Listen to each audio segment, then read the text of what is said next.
नमस्कार।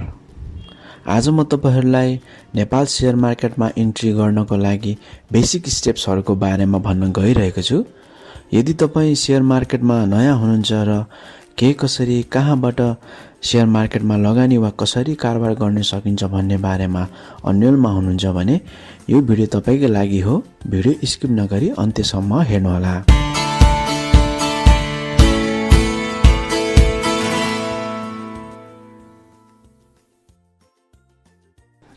साथीहरु, फर्स्ट स्टेपमा तपाईले कुनै पनि नेपाली बैंकमा एकाउन्ट ओपन गर्नुपर्ने हुन्छ। यदि अलरेडी छ भने त्यही बैंक एकाउन्ट पनि युज गर्न सक्नुहुनेछ। बैंक थ्रुबाट नै शेयरको पेमेन्टहरु गर्नुपर्ने भएको कारणले गर्दा बैंक एकाउन्ट आवश्यक छ। र साथीहरु, सेकेन्ड स्टेपमा डिम्याट एकाउन्ट खोल्नुपर्ने हुन्छ। डिम्याट एकाउन्ट भन्नाले तपाईले ओन गर्नु भएको शेयरलाई डिम्याटेरियलाइज गरेर डिजिटल फर्ममा स्टोर गरी होल्ड गरेर राख्ने एकाउन्ट हो। जसरी तपाई आफ्नो बैंक एकाउन्टमा पैसा जम्मा गर्न र आवश्यक परेको बेलामा झिक्न र राख्न सक्नुहुन्छ, त्यसरी नै डिम्याट एकाउन्टमा पनि तपाईको हिस्साको शेयरहरू डिजिटल फर्ममा स्टोर हुन्छ र चाहेको बेलामा शेयर बेच्न र किन्नका लागि आवश्यक पर्दछ। डिम्याट एकाउन्ट तपाईले आफ्नो एकाउन्ट रहेको बैंकमा गएर नि खोल्न सक्नुहुनेछ। प्राय जसो कमर्सियल बैंकमा डिम्याट एकाउन्ट खोल्ने सुविधा हुन्छ, या त तपाईले नजिकैको ब्रोकर अफिसमा गएर पनि खोल्न सक्नुहुनेछ।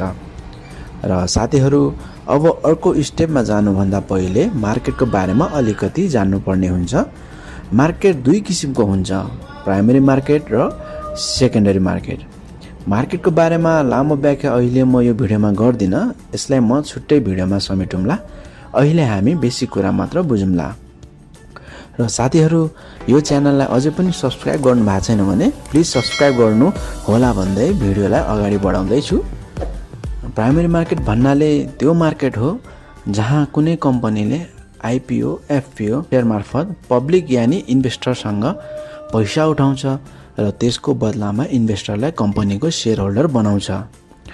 प्राइमरी मार्केटमा कम्पनी र इन्भेस्टर बीच डाइरेक्ट कारोबार हुन्छ। र प्राइमरी मार्केटमा कारोबार गर्नको लागि तपाईलाई सीआरएन नम्बरको खाँचो हुन्छ, जुन हाम्रो थर्ड स्टेप हो। यसको लागि बैंकमा गएर सीआरएन नम्बर माग्नु पर्ने हुन्छ। सानो फर्म फिल अप गरेर तपाईले त्यो सीआरएन नम्बर पाउन सक्नुहुनेछ। र प्राइमरी मार्केट पछि अर्को मार्केट हो सेकेन्डरी मार्केट।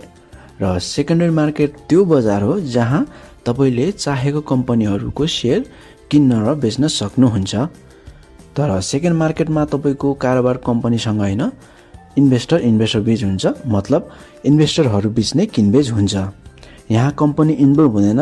र अर्को कुरा, तपाईलाई प्राइमरी मार्केटबाट परेको शेयर जस्तै आईपीओ, एफपीओ बाट परेको शेयर पछि गएर तपाईलाई बेच्नु पर्यो भने तपाईले सेकेन्डरी मार्केट मार्फत नै बेच्नु पर्ने हुन्छ। त्यसैले हाम्रो फोर्थ स्टेप हो ब्रोकर एकाउन्ट।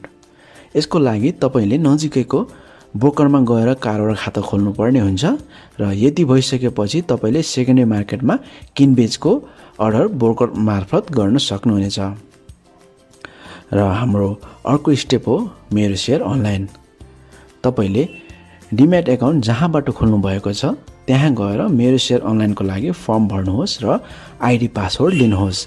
यदि बैंकबाट डिम्याट खोल्नु भएको हो भने बैंकमा जानुहोस्, यदि ब्रोकरबाट खोल्नु भएको हो भने ब्रोकरमा गएर लिनुहोस्।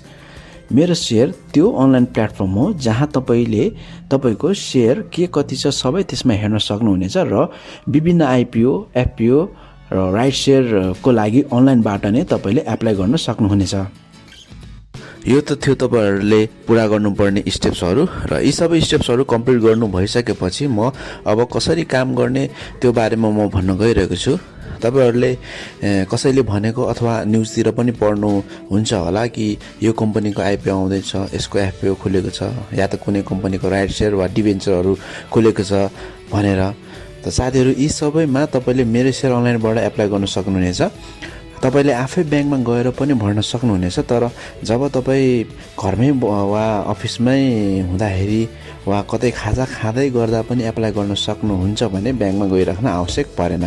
त साथीहरु, यी सबै अवसरहरुमा कसरी एप्लाई गर्ने त भन्ने बारेमा तपाईहरूलाई देखाउनको लागि म मेरो ल्यापटप स्क्रिनमा लैजाँदैछु।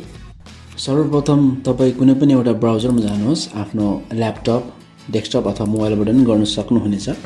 यहाँ सर्च गर्नुहोस् meroshare.cdsc.com.np र गुगल सर्च गर्नुहोस् र तपाईँको जुन फर्स्ट रिजल्ट छ त्यसमा क्लिक गर्नुहोस् र यस्तो इन्टरफेस आउँछ। र सेलेक्ट योर डिपी भनेको चाहिँ तपाईँले जहाँबाट डिम्याट एकाउन्ट खोल्नु भएको छ त्यसको नाम सर्च गर्नुहोस् यहाँ। र यहाँ युजर नेम र पासवर्ड चाहिँ तपाईँले जब मेरो सेयरको लागि आवेदन दिनुहुन्छ त्यसपछि तपाईँले प्राप्त गर्नुभएको युजर नेम र पासवर्ड यहाँ राख्नुपर्ने हुन्छ।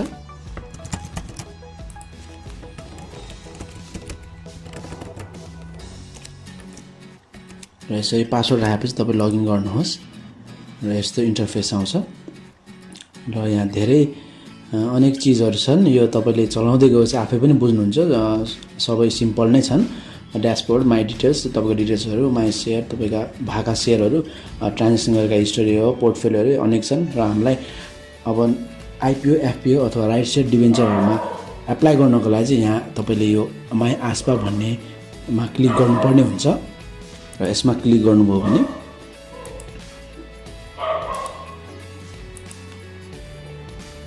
क्लिक भइरहेको छैन मेरो, भयो।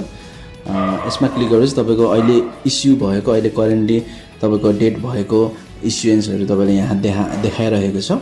इस्यु भएका कम्पनीहरूको राइट सेयर इस्यु भएको रहेछ तपाईँको। अनि एसबिआई ब्याङ्कको 10% ऋणपत्र डिभेन्चर इस्यु भएको रहेछ।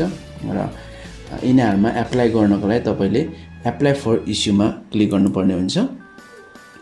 र यहाँ देखाइरहेको छ तपाईँको एसबिआईको ऋणपत्र देखाएको छ तपाईँको। अब यो अगाडिको जुन एनएलजी इन्सुरेन्स र प्रुडेन्स इन्सुरेन्स चाहिँ एक्जिस्टिङ सेयर होल्डरहरू जो यसका सेयर होल्डर हुन्छ उनीहरूले मात्रै यो राइट सेयर चाहिँ भर्न सक्नुहुनेछ। र मसँग चाहिँ नि यो कम्पनीका सेयरहरू छैनन्, त्यसैले मैले चाहिँ यो राइट सेयर भर्न पाउँदिनँ।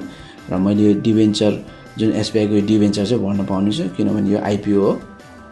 र यसो एप्लाई फर इस्युमा गएपछि तपाईँले यहाँ देख्न सक्नुहुनेछ। यहाँ एप्लाई भन्ने बटन छ, यसमा क्लिक गर्नुहोस्।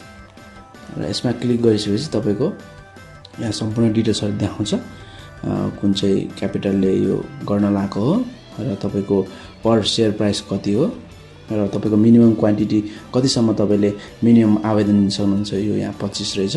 25 भन्नाले तपाईँको 25,000को चाहिँ मिनिमम चाहिँ तपाईँले आवेदन दिनुपर्ने हुन्छ र म्याक्सिमम चाहिँ तपाईँले 10 लाख किता चाहिँ तपाईँले आवेदन दिन सक्नुहुनेछ। र यसरी यहाँ चाहिँ तपाईँको ब्याङ्क चुज गर्नुपर्ने हुन्छ। र मेरो चाहिँ सानीमामा छ, सानीमा मैले चुज गरेँ। त्यसपछि आफै यहाँ तल ब्रान्चहरू सबै आउँछ, एकाउन्ट नम्बर पनि सबै आफै नै यहाँ पहिलेदेखि लिङ्क भएको हुन्छ। र तपाईँले कति चाहिँ एप्लाई गर्ने हो किता तपाईँले यहाँ राख्न सक्नुहुन्छ। र मिनिमम 25 नै गरौँ। 25 गऱ्यो भने तपाईँको एमाउन्ट हुन्छ 25,000। र इन्टर सिआरएन नम्बर हुनेछ जुन तपाईँले सिआरएन नम्बर त तपाईँले थाहा पाइसक्नुभयो। र जुन अगाडि मैले स्टेप्समा नि तपाईँलाई भनेको थिएँ CRN number, bank CRN number हो, त्यो सिआरएन नम्बर चाहिँ यहाँ तपाईँले राख्नुपर्ने हुन्छ। र तपाईँले यहाँ क्लिक गर्नुपर्ने हुन्छ। यसमा एग्री गर्नुपर्ने हुन्छ, यसमा क्लिक गर्नुपर्ने हुन्छ र तपाईँले प्रोसिड भनेर गर्नुपर्ने हुन्छ। र यसरी चाहिँ तपाईँले विभिन्न आइपिओ, एफपिओ, राइट सेयर अथवा विभिन्न डिभेन्चर, बोन्ड डिभेन्चरहरू यसरी तपाईँले एप्लाई गर्न सक्नुहुनेछ। र साथीहरू अब चाहिँ यी त भए प्राइमेरी मार्केटका कुराहरू। र सेकेन्डरी मार्केटमा जसरी तपाईँले अब नेपाल स्टक एक्सचेन्ज नेप्सेमा लिस्टेड भइसकेका कम्पनीहरू तपाईँले किन्न चाहनुहुन्छ दोस्रो बजारबाट भने तपाईँले ब्रोकर मार्फत चाहिँ किन्नुपर्ने हुन्छ। र तपाईँले त्यसको लागि तपाईँले ब्रोकरमा आफै गएर त्यहाँ तपाईँले बाई र सेल अर्डर तपाईँले दिएर तपाईँले खरिद बिक्री गर्न सक्नुहुनेछ ब्रोकर अफिसमा गएर। यदि तपाईँ ब्रोकर अफिसमा नगइकन या त तपाईँ बिजी हुनुहुन्छ, तपाईँको जब छ भने तपाईँले डाइरेक्ट कल गरेर ब्रोकर अफिसमा कल गरेर पनि आफ्नो बाई र सेल अर्डरहरू तपाईँले गर्न सक्नुहुन्छ। र अर्को उपाय भने तपाईँको अनलाइनबाट पनि गर्न सकिन्छ। त्यसको लागि चाहिँ तपाईँले अलिक कति तपाईले ज्ञानहरू बटुल्दै गएपछि तपाईले जब तपाईलाई म अब आफै पनि गर्न सक्छु, आफै म अर्डरहरू प्लेस गर्न सक्छु जस्तो तपाईलाई महसुस भयो भने तपाईले अनलाइन पनि लिन सक्नुहुन्छ। त्यसको लागि तपाईले ब्रोकर अफिसमा गएर एउटा फर्म भरेर, अनलाइनको लागि फर्म भरेर तपाईले क्लाइन्ट आइडी र पासवर्ड लिन सक्नुहुन्छ।